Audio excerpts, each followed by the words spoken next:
We made it to the last one. There's some fractions, but we got it.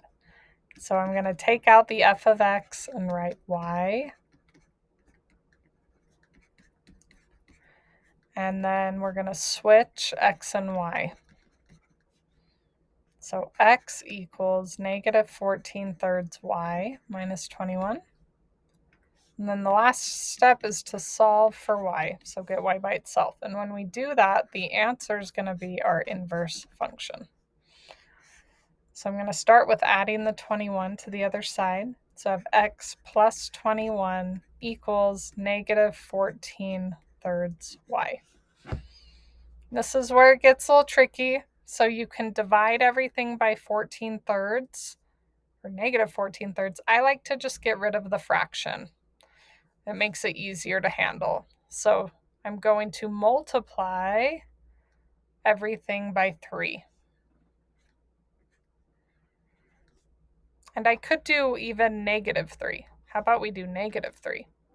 So what that does is I have 14, and I'm moving that 3 or the negative to the denominator, and I'm multiplying it by negative 3, make it a fraction, over 1. So what happens is these cancel out crosswise, and we're just left with 14 over 1, or just 14. So on this side, I just have 14y left over. The 3's cancel, the negatives cancel. But over here, I have negative 3, and I have to multiply both terms by that negative 3. You can't just say, pick one, right? We have to keep everything balanced and equal in our equation.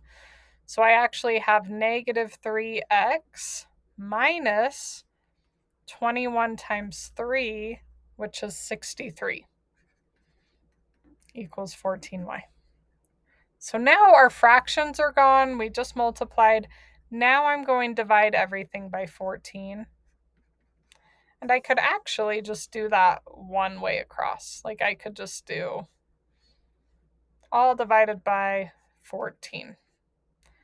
So now y equals, it's by itself. That means our inverse is negative 3x minus 63 and all over 14.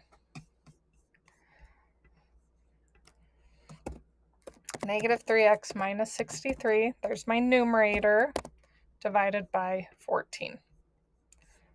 And see, in their answer, they separated the 14 out to both terms. You can do that.